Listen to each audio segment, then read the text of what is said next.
up, Chingus? So, nagbabalik din naman tayo for another video. This video is all about Jose Rizal and his philosophies. So, ngayon guys, magla-live streaming po tayo. Tapos, pipili tayo ng mga random questions from our followers or from our viewers. We're gonna pick 5 random questions and we're gonna answer it based on what we have learned or ano ang mga natutunan or nalalaman natin about Rizal's philosophies. So ano pa hinihintay natin? Let's start. Let's get right into the video. Shing! Ang init ng Earth, guys. Super init sa Earth. So, we're gonna pick random questions and our first question will be coming from Diane Cristal Sabania. Yes. Her question is, Kuya Ken, from all the philosophy of Rizal, which one has caught your interest the most? So, daghan man kayo ng mga philosophy si Rizal, but one philosophy or one thing that caught my attention, it's his philosophy in ethico-moral. So, ang kaniyang philosophy is about goodness. Kay kabalabatan na si Rizal is a moralist, so he's a good person. Yeah, we all know that. And sa iya philosophy, gitackle niya or gihatagan niya of highlights and importance on how to grow yourself to become a better person, not just for yourself but for the others also. So it's just so fascinating, and I find it interesting since I think we all need that kind of attitude, having that positive attitude or having that good characters and good or paano tayo makipag-communica or makipaghalubilo sa ubang tao. So, I hope, Miss Cristal Sabanya, na I answered that question of yours. So, on the next question, let's see. From Gladys Kalipayan. Yes. Kuya Ken, aside from ethico-moral, what other philosophy Rizal had? So,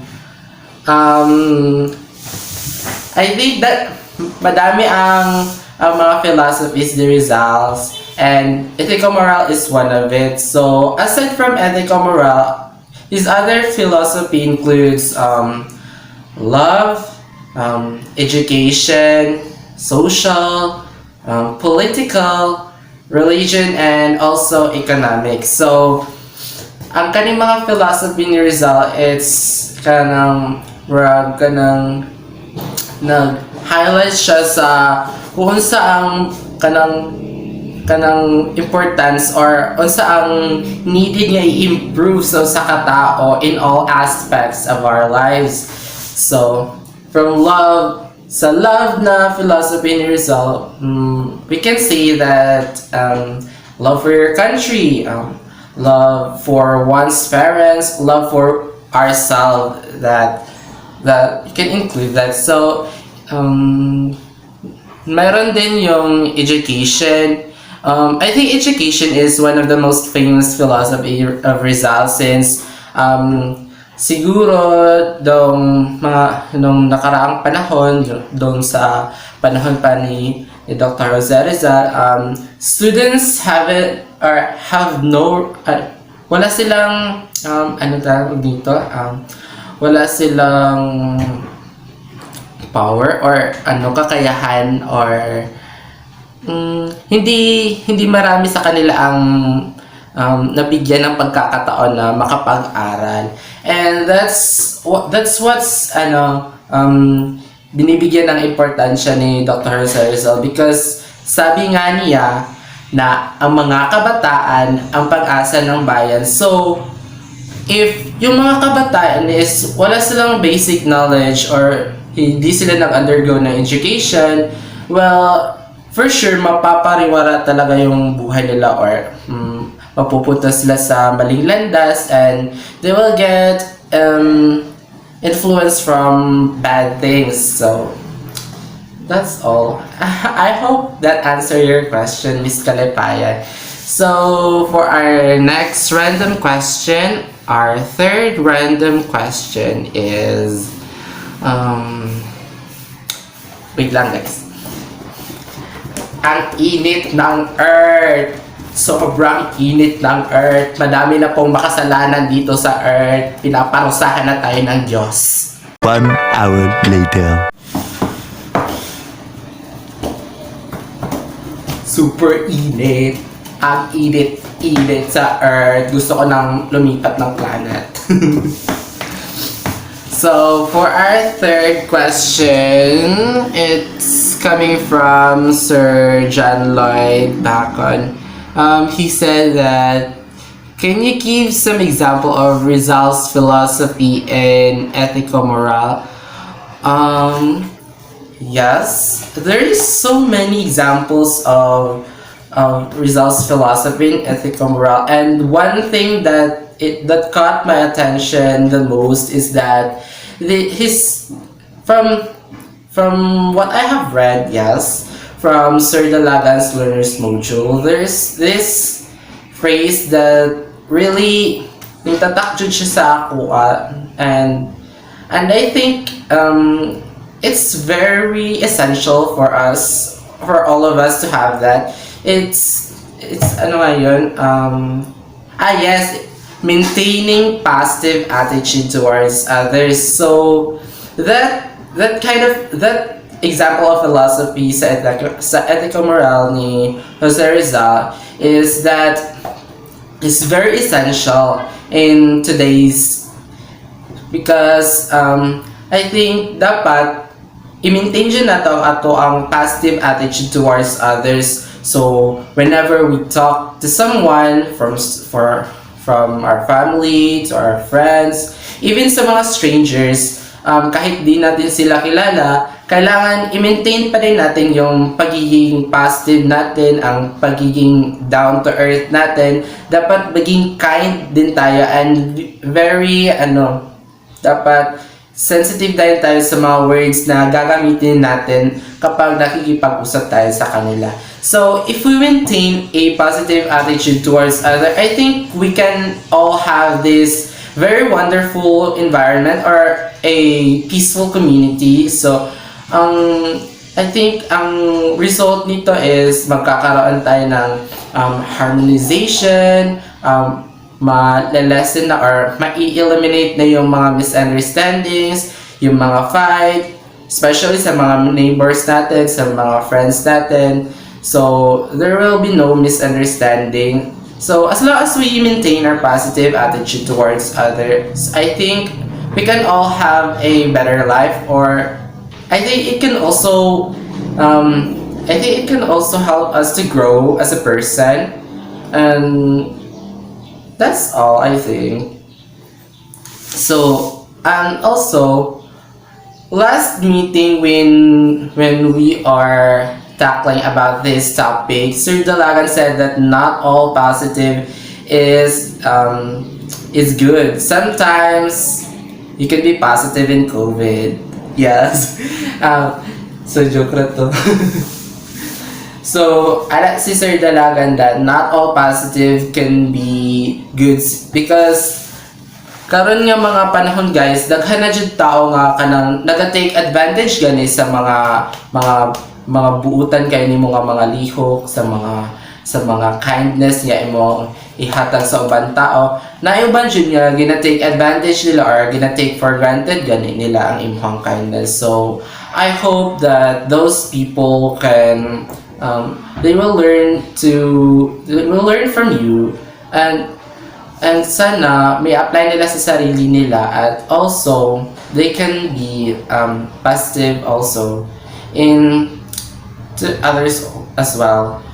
So let's proceed. Let's find our fourth random question. So our first random question is coming from Miss Jenny May Baynosa. Yes, she says that from your sinabi na example po, Kuya Ken, can you give some example na core concept and what could be the possible context of it? Wait, nalilibog ako. Nalilito ako. Ang question ni Ma'am Jenny Baynasa is, from your sinabi na example na core concept daw, yung maintaining positive attitude, sabi niya, what could be the possible context of it? So, kailangan, when natin masasabi na si Rizal is maintaining his positive attitude towards others. So, dito na, as I was reading the Learner's Module of Sir Dalagan, and in his module, it talks about the life of Rizal. So, may mga different stories, different events that I have learned, and I find it interesting since it's also dwelling into our history, and it's just so wonderful. Yes. As I can remember, nung time na si Rizal is the exile siya doon sa Dapitan, nung yung mga works niya na which is El Filibusterismo and No Limitang Here, nung na-publish na ang mga book na yon, di ba, kumalat yun sa buong Pilipinas. Then, yung mga enemies ni Rizal na nalaman nila ang tungkol doon sa libro, and they think that that book had directly insulted them, and it angered them that, so yung time na yon parang nagalit sila kay Rizal kasi parang pinaparatangan sila, which is totoo naman talaga yung mga sinasabi ni Rizal doon sa libro niya. Kahit hindi sinabi ni Rizal yung exact name ng mga enemies niya doon, I think nagalit yung mga enemies niya, and that time hinatulan si Rizal ng mga crimes na which is hindi naman totoo, and pinaparatangan siya sa mga bagay na hindi niya ginawa. And because of that, Rizal couldn't defend himself, so he was exiled in Dapitan. So in Dapitan, there as he was being exiled, he taught the children's about education, and he tell them that dapat i-fight natin yung rights natin. He told his students of how we all be good towards others. We must be kind as always. And that time, a Governor General had see what Rizal had done to the students, and he think that yung mga pinaparatang kay Rizal is hindi totoo. That's why Rizal wrote a letter that he says that despite daw sa mga paratang at mga pinagsasabi ng mga kaaway niya sa kanya, is despite din sa mga sufferings na he faces, hindi siya nag-revenge, or he never had a bastard idea to take a revenge against them, and he just accepted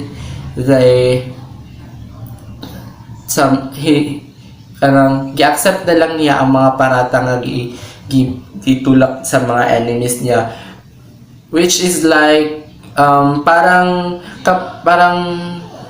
same lang din siya dun sa kay Jesus. 'Di ba si Jesus is pinaratangan siya ng ano kanang maraming pinaparatan sa kanya, kaya ayun parang kahit hindi niya ginawa, pinako siya sa krus, and hindi, 'di ba alam natin na hindi siya nag-take ng revenge, but instead he accepted his fate in order to save the nation and the people on it, which is tayo yon. And parang nakikita ko rin si Papa Jesus kay Dr. Jose Rizal, and that's the thing that is very good, and I hope that we can all have that kind of attitude. So I think that would be agreed, or that could be a possible context, the car concept I said earlier. So I hope Miss Jenny Bainosa, that answer could satisfy you. So let's go to the fifth and our final random question. Pipili tayo ng random question, and it is coming from Mr. Daryl Balbutin. Yes. He says that, what did you learn, Kuya Ken, from the philosophy of Rizal in ethico-moral? So, parang nasabi ko na rin to kanina. Ang ethico-moral na philosophy ni Rizal is talking about how good or how we should be a moralist as a person in our country, how we should teach others to do good things to others as well. And itong philosophy na ethico-moral ni Jose Rizal, it highlights the goodness of every person that is hidden inside us. We just need to just open our hearts towards others, and sabi ko nga kanina, let's all keep and maintain our positive attitude towards others. Kasi pag positive yung pakikipagtungo natin sa iba, ibabalik rin nila ito sa iyo. So, if you respect them, they will give respect to you as well. So, parang vice versa lang sila na parang give and take, ganun. So, sa ethico-moral na philosophy ni Dr. Jose Rizal, I've learned that goodness is what we need today. Kasi yung mga tao parang marami sa mga kabataan ngayon ay nalulong na sa parang influence na sila sa mga bad things, and some can commit a crime, which is especially yung mga younger ones, parang nagnanakaw na sila, gumagawa na sila ng mga crimes na unexpected nga, yung may iba nga gumagamit na ng droga, like ganun. The goodness of us should dapat ipabibigay din natin to sa iba para makarating yung ganitong attitude sa kanila, and also they can learn from that and they will teach others as well, para tayong lahat dito sa mundo ay magiging isang magandang halimbawa na parang ito ang produkto na ginawa ni Rizal, or ito ang produkto ng mga filosofiya na nais ituro ni Rizal sa atin. And being a good person doesn't only give you a good things in our society, but God will also give you some blessings that hindi mo ini-expect yon. Hindi yung mga blessings na hindi mo ini-expect, ibibigay yun ni God sa'yo. Like for example, another day in your life, parang another year, yung birthday mo, example na rin yun sa blessings na binibigay ni Lord, di ba? Kung mag-birthday ka, parang masasabi mo sa sarili mo na, ay, parang binigyan na naman ako ni Lord ng another 1 year in my life. So, that's a good thing. And also, a healthy body. And healthy body and basta yung pagiging healthy mo, that's also a blessings from God. So, I hope that all of us, all the people in this world will find goodness in themselves and teach others as well, so that goodness is spread na. And if there's goodness in each one of us, then love will prosper and magbubunga ito ng isang magandang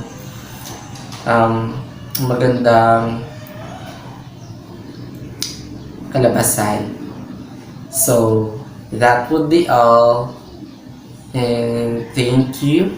So, yun na po. Natapos na po ang ating live streaming. And, atin nang i-off ang ating live. So, for those mga question natin from our viewers that hindi ko pa na answer, I hope that you will all be keeping that for our next live video.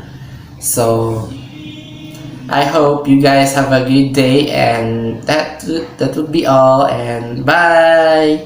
Bye, Chingus!